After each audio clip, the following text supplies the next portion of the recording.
Starts and sits for week 5. Let's talk about it.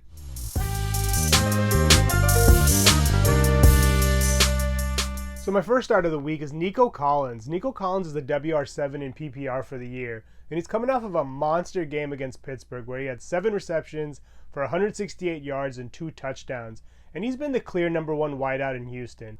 This week, he goes up against an Atlanta team that has looked pretty lackluster the last couple of weeks. They have been a lot better on defense than people expected, but I don't see Collins being affected very much. He'll likely be shadowed by standout corner AJ Terrell, but Collins should get plenty of targets, which should definitely keep his value stable. CJ Stroud has the 4th most passing yards in the league this year with 1,212, and I think he has a really good shot of winning Rookie of the Year. I think the Texans are going to continue to pass the ball at a high rate, and Collins should be a big beneficiary. My next start of the week is Christian Kirk. Christian Kirk is the WR24 on the year in PPR leagues, and he's been a beast over the last 3 weeks. He has an absurd 32 targets during that time span. And yes, Zay Jones has missed the last 2 games with a knee injury, which has definitely helped his cause, but I still think he's going to be a target monster this week. The Jaguars will be playing in London again, and while they are playing the Bills, who have a really good defense, they do have a pretty banged up secondary. They lost Tre'Davious White for the year last week, and both safety Jordan Poyer and the other cornerback Christian Benford are ailing with injuries, which should pave the way for Kirk to have WR2 value this week. Trevor Lawrence has the 7th most pass attempts in the league with 143, and Kirk is the leader in yards and targets for the Jaguars. I expect him to get a lot of volume again and to hopefully get in the end zone. He only has 1 touchdown on the year, so we'd like to see him score again. My last start of the week is James Conner, and while Conner is the RB16 on the year, he does have the 3rd most rushing yards in the league with 318, averaging a healthy 5.1 yards per carry. Last week was a little bit of a down week, but that's because they went up against San Francisco and the game got out of hand. But this week I expect him to find a lot more running room against the Cincinnati defense that's allowed the 2nd most rushing yards in the league with 628.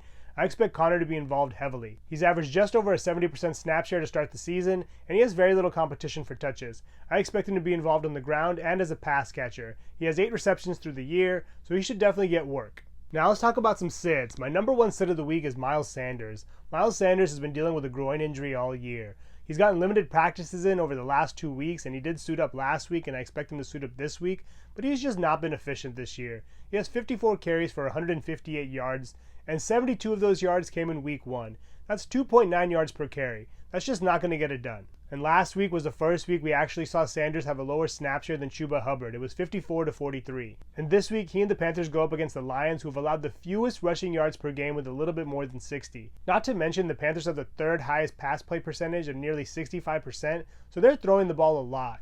It's also kind of surprising because teams don't seem to be fearing Bryce Young at all. I expect it to be another tough week for both Sanders and the Panthers, so if you have another option, I would definitely explore it. My next sit of the week is Courtland Sutton. Even though Courtland Sutton's the WR25 in PPR leagues this year, I don't like the matchup. He's going up against the Jets and should be shadowed by Sauce Gardner the entire game. Last week, the Jets picked off Patrick Mahomes twice, which doesn't really bode well for Russell Wilson. Not to mention, the Jets have allowed the 2nd fewest fantasy points per game to wide receivers, and I don't see that changing this week. Also, Sutton has already lost a couple of fumbles this year, and with how the Broncos have played this year, it makes it tough to trust anybody in Denver. My last sit of the week is Darren Waller. Darren Waller is the tight end 12 on the year, which honestly I was a little surprised to see that. He boasts a meager 15 reception, 153 yard line on the year. And I think this week he's going to struggle to find room to add to that total. Daniel Jones was sacked a whopping 10 times last game, and this offensive line looks putrid. I believe they're the 4th worst in the league.